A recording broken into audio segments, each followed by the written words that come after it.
আমার মাংস রান্না টোটালি কমপ্লিট। দেখছেন চেহারা হয়েছে কেমন, এত সুন্দর টেস্ট হয়েছে কল্পনারও বাইরে।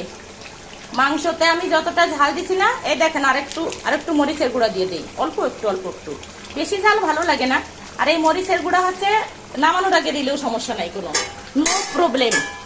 আপনারা রাঁধুনি স্কোয়ারের গুঁড়ো যারা ব্যবহার করেন, আমি রাঁধুনি স্কোয়ারের শুধু বিরিয়ানি মশলা ব্যবহার করি, আর আপনার রোস্টের মশলা ব্যবহার করি, আর স্কোয়ারের একান্তই ব্যবহার করি মরিচের গুঁড়া। মরিচের গুঁড়াটা দিলে তরকারির টেস্টটা হচ্ছে একদম পাল্টে যায়, আর রান্নার কালারটা সেই রকম আসে।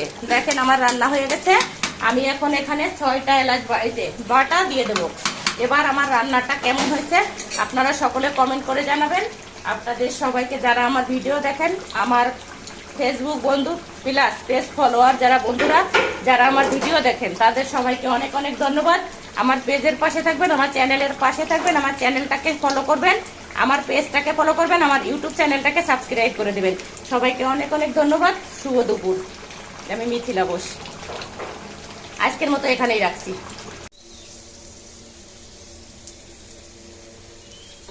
বাইসে তো কিছু হবে না, মরিও তো না সহজে, মরা তো সহজ না। মাংস রান্নার স্টার্ট করে দিছি। ফোড়ন দিলাম কি, দারুচিনি 5 টুকরা, 2টা এলাচ, জিরে ফোড়ন মাস্ট দিতে হবে, জিরে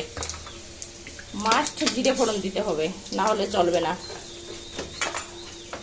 আর কি ফোড়ন দেব সেটা দেখেন আপনারা। এখানে আমি রাখছি, দেখেন 5-6টা আস্ত রসুন, এগুলো আমি দিয়ে দেবো ফোড়নের মধ্যে, আর কাঁচা লঙ্কা আর পেঁয়াজ কুচি। কেন রসুন দেবো এটা বলতেছি।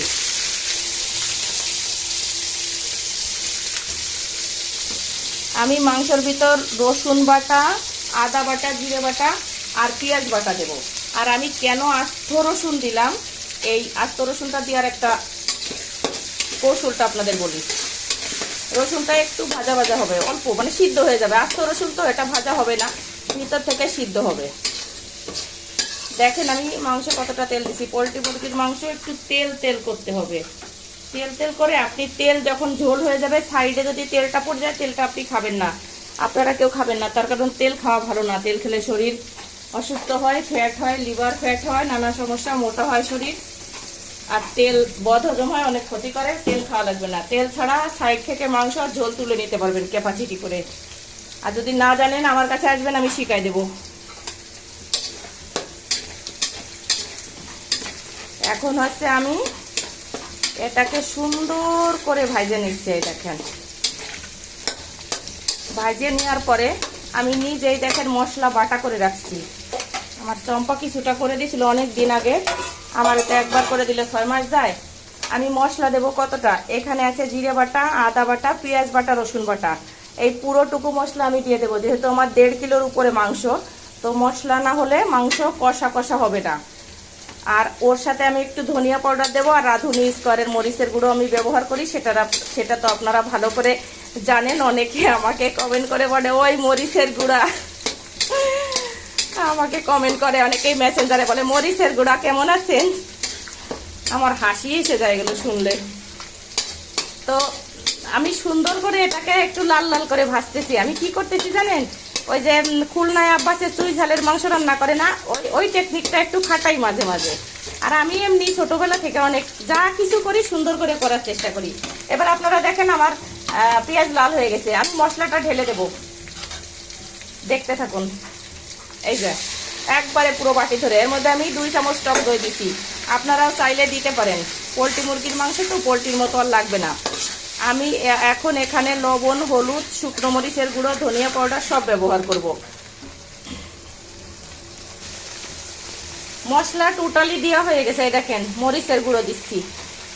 যে আমার মরিচের গুঁড়ো বলে কমেন্ট করে তাদের জন্য এটা।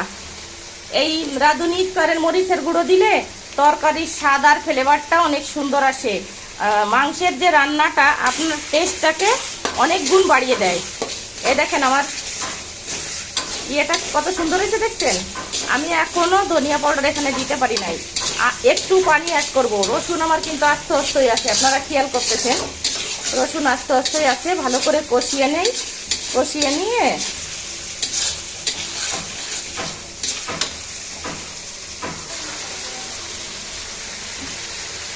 কিছু তো করা যায় না রে বুন্ডি। এই যে দেখেন কত সুন্দর করে কষিয়ে নিয়েছি, দেখছেন? এবার সম্পূর্ণ কমপ্লিট। এখন আমি মাংস দিয়ে দেব। আমি মাংস প্লাস আলু, এই দেখেন বাহাত দিয়ে ঢালি সব। আপনারা বলবেন আপনি কি 2 হাত দিয়ে কাজ করেন? হ্যাঁ, আমি 2 হাত দিয়ে কাজ করি। এই যে ঢেলে দিচ্ছি, দেখছেন? একটু একটু জল পানি আছে, তেল আছে, ওটা পরে আমি দেব। আমার ফোনটা আইঠে হয়ে যাচ্ছে, এটা হলো ফার্স্ট নম্বর কথা। ফোনটা এঁঠো হয়ে যাচ্ছে, এঁঠো। 1 চিমটি পানি দেই, ফুটানো পানি। এই যে যেহেতু আমি সুন্দর করে এটাকে কষাবো, ভালো করে জাল দিয়ে দেই। একসাথে আলু কেন দিলাম জানেন? আলুটা শক্ত আছে, সিদ্ধ হয় নাই।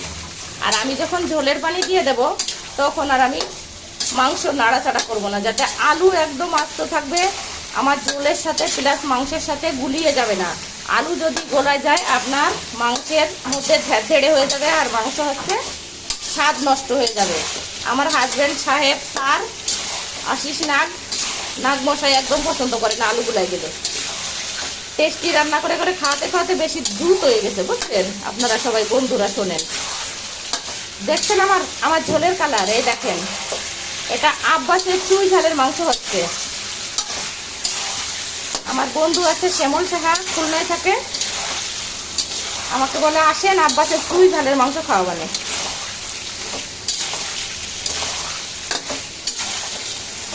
আমার মতো করে আপনারা রান্না করবেন, দেখবেন টেস্টটা কারে বলে।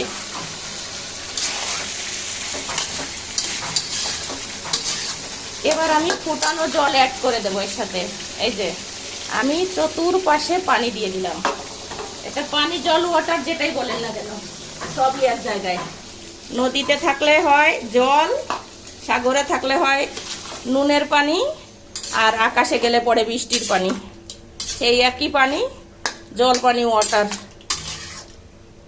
ওকে বন্ধুরা, দেখতে থাকেন। ঝোলটা কেমন হয়, কালারটা কেমন হয়, খেতে কেমন হবে, একটু কমেন্ট করে জানালে অনেক খুশি হব, ধন্য হব আপনারা আমার পাশে থাকলে। বুঝতে পারতেছেন চেহারা দেখে মাংসটা কত সুন্দর হবে।